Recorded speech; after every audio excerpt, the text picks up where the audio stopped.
আসসালামু আলাইকুম, welcome to নীলিমাস diary. একটি নতুন ভিডিওতে সবাইকে আমন্ত্রণ জানাচ্ছি। আর আজকে আমি রান্না করব বরিশালের বিখ্যাত চিংড়ি মাছের জলটবা। আপনারা কি আগে খেয়েছেন কিংবা না খেয়ে থাকলে আমাকে কমেন্টস করে জানাবেন।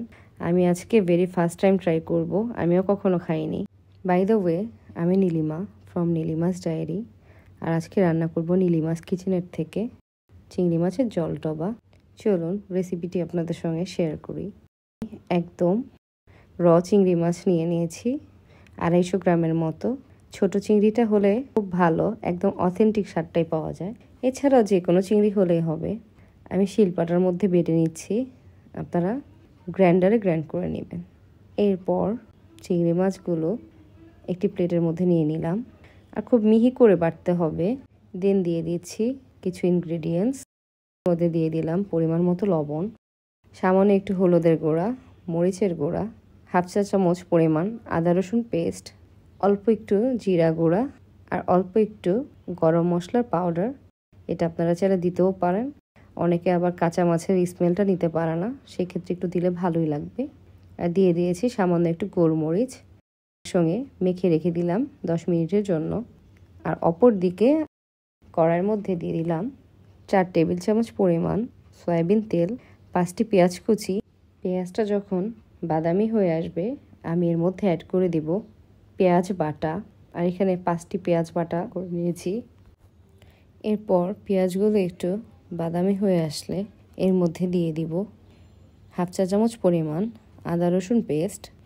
একসঙ্গে বেশ কিছুক্ষণ ভেজে নিয়ে এর মধ্যে আমি বাকি মশলাগুলো দিয়ে দিলাম 5টি কাঁচামরিচ। আর কাঁচামরিচের মুখটা একটু ফেড়ে দিবেন, সম্পূর্ণ ফেড়ে দিবেন না, এতে অতিরিক্ত ঝাল হয়ে যাবে, যেহেতু এটি একটি ঝোলের তরকারি। এইসব ছোট ছোট ট্রিপস যদি আপনারা সুন্দর করে ট্রিক্স হিসাবে খাটিয়ে নেন, যে কোনো রান্নাই সাধারণ রান্না অসাধারণ করে ফেলতে পারবেন ইনশাল্লাহ। দিয়ে দিচ্ছি সামান্য একটু মরিচের গুঁড়া, হলুদের গুঁড়া, ধনিয়ার গুঁড়া। কারণ খুব বেশি মশলা এখানে ইউজ করবো না, যেহেতু ঝোলের তরকারি। মশলা বেশি ইউজ করলে অনেক ঝাল হয়ে যাবে। দিয়ে দিলাম সামান্য একটু গরম মশলা পাউডার, সামান্য একটু জিরা গুঁড়া পাউডার। বেশ কিছুক্ষণ মশলাটা কষিয়ে নেওয়ার পরে দিয়ে দিচ্ছি পরিমাণ মতো ঝোল। আমি 250 গ্রাম চিংড়ি মাছের জন্য এখানে 500 ml পানি ইউজ করেছি। এরপর বেশ কিছুক্ষণ আমি ঝোলটা ফুটিয়ে নিচ্ছি, ঢাকনা দিয়ে ঢেকে দিলাম। এখন ঢাকনাটা তুলে নিব, আবার বেশ কিছুক্ষণের জন্য ঢেকে দিচ্ছি। এখন চলে এসেছে সেই মুহূর্ত জলটবা তৈরি করার। এই ঝোলটার মধ্যে চিংড়ি মাছগুলো বেটে আমি রেখে দিয়েছি 10 মিনিটের জন্য। সেই চিংড়ি মাছগুলো গোল গোল বলের আকারে, একদম সেম মিট বল যেভাবে বানান সেইভাবে গোল গোল করে এই ঝোলের মধ্যে দিয়ে দিবে। টেনশনের কিছু নাই, ভাঙবে না। চিংড়ি মাছ একটু ভাপ পেলে সিদ্ধ হয়ে যাবে, কাইন্ড অফ মোমোর মতো স্টিম হবে। এটা ঝোলের মধ্যেই সিদ্ধ হয়ে যাবে। আর এটা দেওয়ার পরে নাড়া যাবে না, একটু শক্ত হওয়ার জন্য ঢেকে রাখতে হবে। এরপর আমি ঢাকনাটা তুলে নিলাম, নেড়ে দিচ্ছি। লবণটা চেক করে দেখবেন, একটু সামান্য চিনি এর মধ্যে অ্যাড করে দিবেন, এতে করে স্বাদটা ব্যালেন্স হবে। যেহেতু ঝোলের তরকারি অনেক ঝাল হয়ে গেলে ভালো লাগবে না। এটা সুপি টাইপের হবে। আপনারা গরম ভাতের সঙ্গে এই তরকারিটা ট্রাই করবেন। আমি কখনো খাইনি, আমার কাছে খুবই ভালো লেগেছে। আপনারাও ট্রাই করতে পারেন। আর আমার কাছে নতুন নতুন খাবার ট্রাই করতে খুব ভালো লাগে, তো এক্সপেরিমেন্টটা ফেল করেনি, ভালোই লেগেছে। সবাইকে ধন্যবাদ ভিডিওটি দেখার জন্য। আর এই তো ঢাকনা তুলে নিলাম। আর বেশি কিছুক্ষণ জাল দেওয়ার পরে হয়ে গেল বরিশালের বিখ্যাত চিংড়ি মাছের জলটবা।